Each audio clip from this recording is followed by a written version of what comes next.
Welcome back to Hardware Unboxed. Today I'm reviewing the HP X27q, and yes, that is the full name of this monitor. I was shocked, nearly died from the shock. I'm sure you were shocked as well, but it seems HP has figured out that you don't actually need 25 letters and numbers in every monitor name. How good is that? Nice and easy to remember. Anyway, this monitor is one of the cheapest 27-inch 1440p 165Hz IPS gaming displays you can get right now.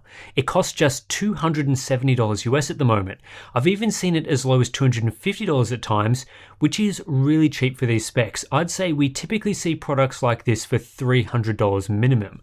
So I'm keen to see what areas are cut down to reach this price point, whether there are any compromises, because on paper, it seems like a steal. Full adaptive sync support with FreeSync Premium, nice size and resolution, and IPS technology promising 1 millisecond class response times. Although, I'm not quite sure why the X27q is so expensive in Australia. Here it's selling for $600 on the HP website, when the US price suggests it should be more like $400. Guess we're just getting screwed over here. I imported this unit from the United States, so this is the exact model you'll find for less than $300 over there.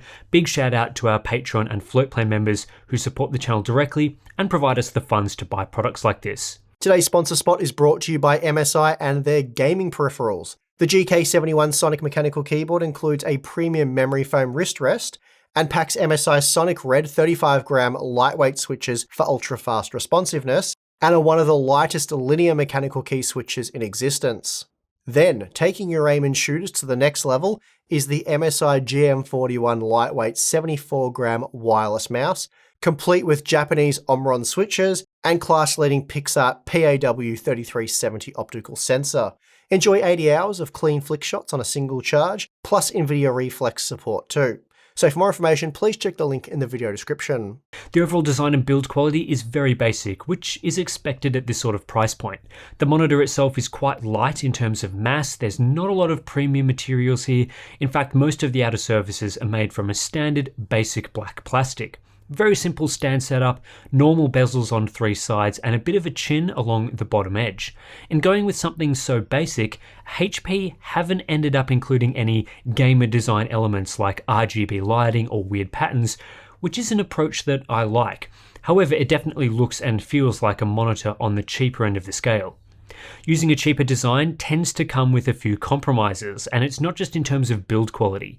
HP doesn't use a directional toggle here for controlling the OSD, instead opting for a set of 5 regular buttons on the back, which makes navigation of the settings menu difficult. There are a few gamer features in here like black boosting modes, but only a limited range of color controls. We also only get a limited range of inputs, just one display port and one HDMI port, and the HDMI port is only 2.0, so it's limited to 144Hz, not the full 165Hz the display can do. No USB ports here either. However, I was pleasantly surprised with the stand HP has included. Now, it's not the most sturdy or high quality stand I've ever seen, but it does support height adjustment and even pivot adjustment, so you can use the monitor in a portrait orientation without needing a third-party stand. Often in this price category, we see extremely limited tilt-only stands, but HP are at least including something usable with the X27q. For response time performance, HP includes 4 overdrive settings with the X27q, the first of which is level 1. This is your classic overdrive disabled setting. Response times are pretty weak at just 11.5 milliseconds when running the monitor at 165Hz, which causes a bit of a blur trail to appear behind moving objects. However, there is no inverse ghosting present, as there is no overshoot, typical of settings where overdrive is not used. Cumulative deviation is only modest here, suggesting the balance between response times and overshoot is unbalanced in favor of minimizing overshoot. When we move up to level 2 overdrive, this is where the monitor is most usable at 165Hz. Performance improves significantly to a 6.13 millisecond grade to gray average, and although overshoot has also increased, it's to a minimal level that you won't notice while gaming. Cumulative deviation is also now around a more acceptable level, with the score of 500 being around the average we like to see for this class of monitor. The modes higher than level 2 are pretty unusable due to high levels of overshoot. While response performance does improve, overshoot gets significantly worse, especially in the level 4 mode, and it's here you'll see massive inverse ghost trails behind moving objects. These modes are only included so HP can claim the monitor has a 1 millisecond response time, which it can achieve here just with insane and unusable levels of overshoot. Unfortunately, level 2 overdrive is only suitable for high refresh rates. Performance does hold up to a reasonable extent down to around the 100Hz mark, but below 100Hz you'll want to drop the overdrive setting to level 1. This minimizes the amount of overshoot at lower refresh rates like 60Hz, though unfortunately it isn't as suitable for higher refresh rates due to slow response times. What we're left with is the monitor being unable to provide a single overdrive mode experience. This is pretty typical for a budget monitor. We don't expect perfect overdrive optimization here. It's a standard area of compromises. Integrating features like variable overdrive would increase the cost. In the end, you'll need to change either between level 1 and level 2 overdrive depending on the refresh rate you're using, or just accept the compromises from sticking with one setting. I'd recommend level 2 above 100Hz and level 1 below 100Hz, with a preference for level 2 overall. Compared to other monitors all using their highest refresh rate and optimized overdrive settings, the HP X27q performs quite well. The monitor is able to deliver a similar experience to products like the Dell S2721DGF, which we've recommended as a budget 1440p monitor in the past. It's also not that different from products like the Pixio PX277 Pro, given the differences in inverse ghosting performance. Another product we often recommend is the Gigabyte M27Q, and the X27Q here I feel delivers the better experience. Where the HP model suffers a bit is in average performance. While the response time number here is decent and competitive with products such as the S2721DGF, the level of overshoot is high, which leads to more noticeable inverse ghosting artifacts, especially at lower refresh rates. This is despite both the Dell and HP models using an LG panel. It appears as though the X27Q uses a slightly different variant or perhaps a worse bin of that product family. However, it is good to see the X27Q outperforming the hideously expensive Razer Raptor 27 and the M27Q, but ideally an overdrive setting between level 1 and level 2 would have been able to provide a more balanced experience. When we look at cumulative deviation, which measures the balance between response time, speed, and overshoot, the X27Q is pretty much where we'd expect. Not as good as today's best fast IPS monitors, but not significantly behind them either, and a step above older budget models like the PX277 Prime and AOC Q27G2S. The X27Q ends up similar to the PX277 Pro, which costs $100 more, and it is slightly behind the Gigabyte M27Q. Considering the price of this display, I think this is a pretty decent showing, and it's good to validate performance is superior to models using older IPS panels. As this monitor is not using VA technology, there are no dark level performance issues. It's common around this price point to see IPS displays going head to head with VA, but IPS typically delivers a superior response time experience, especially as it does not feature dark level smearing, a common issue with VA monitors. For that reason, in this price range, I would always recommend IPS if you can find one, especially for gamers. At a fixed 120Hz, the X27Q is passable, delivering similar response times to other monitors, but with a higher level of overshoot. The panel isn't quite as good as others at the top of this chart, but good enough that it's still usable at this refresh rate. Meanwhile, at 60Hz, we have to drop the overdrive setting as there's no option between level 2 and level 1. We basically have to disable overdrive. This hurts performance and doesn't make the X27Q a very suitable low refresh rate monitor. If you're mostly playing around 60 FPS, I'd recommend that you get the M27Q instead, or even the S2721DGF, depending on your budget. The X27Q is generally a responsive monitor to use. The OSD is quite fast, so I'm not surprised the input latency is low at just 0.4 milliseconds of processing delay. The major limiting factor here is not so much the processing lag, but more the moderate refresh rate. 165Hz is a great starting point for PC gamers today, but if you want the best latency for competitive gaming, jumping up to at least 240Hz is the way to go, though you'll have to spend roughly twice as much if you want to stay at a 1440p resolution. Power consumption is low. This is a non-issue for the display as it appears to use an efficient panel that holds up well compared to other models. Power prices are rising, but 23 watts of usage at 200 nits is very acceptable by today's standards. The X27Q does include backlight strobing through the MPRT setting, although there are the usual limitations here, like not being able to use it in conjunction with adaptive sync and a limited range of supported refresh rates. However, at least HP does include 5 different settings, each adjusting the strobe length. Level 1 is the brightest but most blurry, while level 5 is the dimmest but clearest. Even using the strongest level 5 setting though, there is still some strobe crosstalk at 165Hz, causing a visible double image. There's also a very faint amount of red fringing, which becomes more noticeable at lower refresh rates. Not a huge issue, and for a budget display the quality is better than expected. However, it's still a rather limited setting that only provides benefits for fixed refresh rate competitive gaming.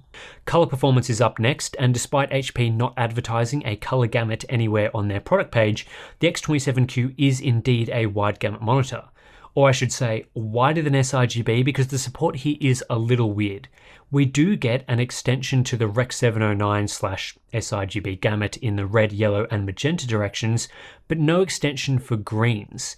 This creates a bit of unbalance for DCI-P3 coverage. We get decent coverage of reds but poor for greens, and only 91.2% coverage in total.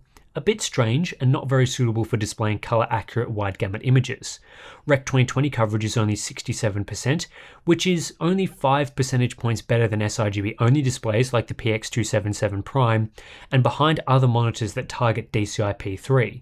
I guess this is why HP didn't advertise a wide color gamut. It straddles the middle between standard and wide.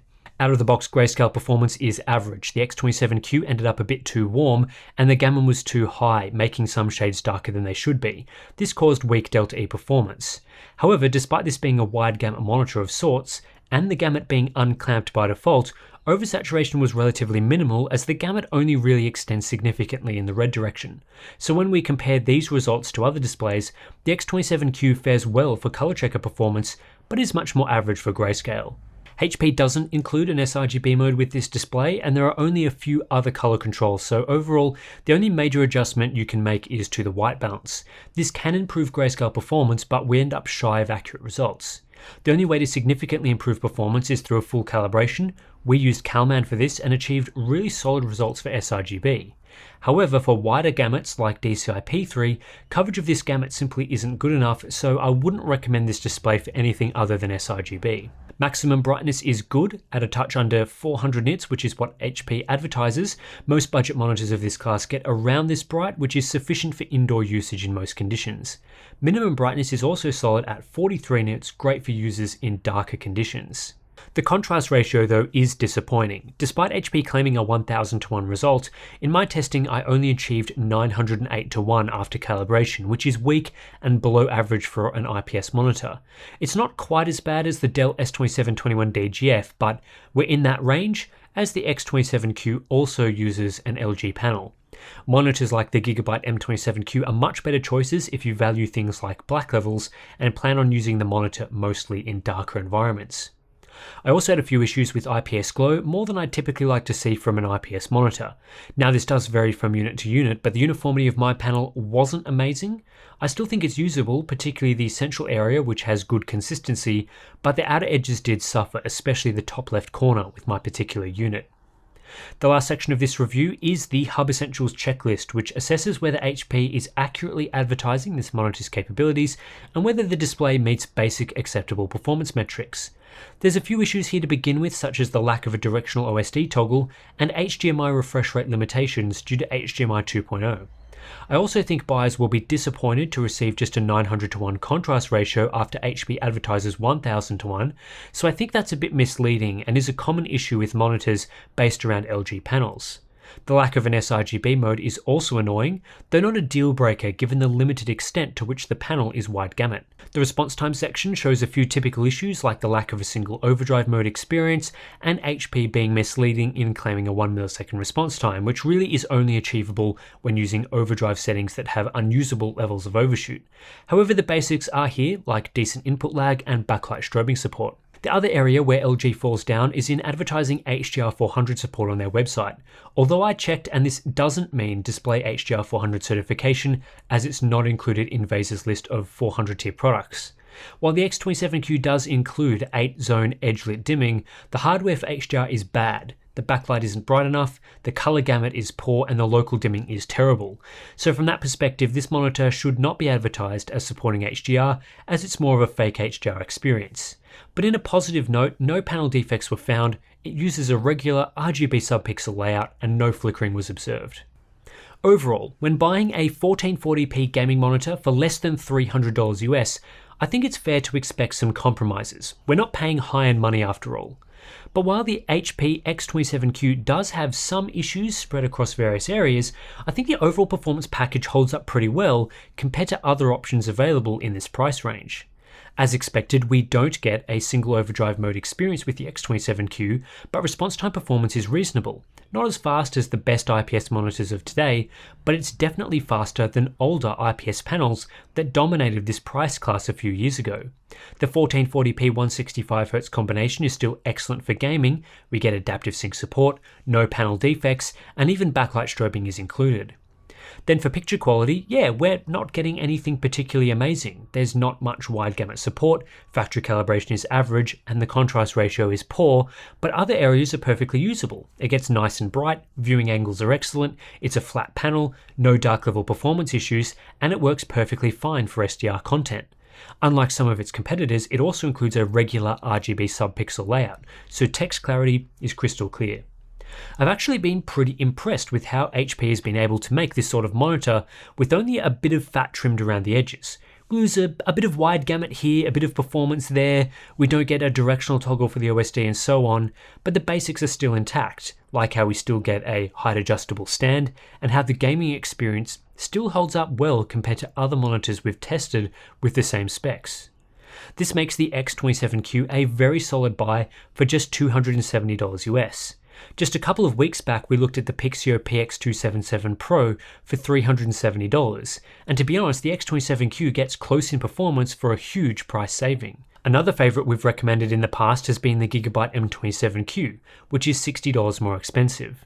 To be honest, I'd rather get the X27q. It trades blows in response performance, has a normal RGB layout, and you're only losing a bit from colour quality. With this sort of price saving, I think it's a great go-to option for budget 1440p monitor buyers. In fact, it's quite hard to find any competitors with similar specifications. The vast majority of 1440p medium refresh IPS monitors start at $300 US or more, so getting something for less than that is a really great price to begin with. Normally what you see in this price range are curved VA panels, which perform a lot worse, cheaper TN options, or the occasional older model like the Pixio PX277 Prime. I think the X27q is a better option than all of these. It brings a new wave of competition to the 1440p market between $250 and $300 US. Anyway, that's it for this review. If you're interested in supporting our independent monitor testing, you want us to import more monitors like this, buy more displays, test out some of the cheaper options on the market, then please do consider supporting us on Patreon and Floatplane. Links are in the description below. You'll get access to things like the ICC and calibration settings that we use for all of the monitors that we've been testing. Alternatively, if you're not interested in signing up to those places, then just subscribing or liking this video is another great way to support the channel. So thanks for watching, and I'll catch you in the next one.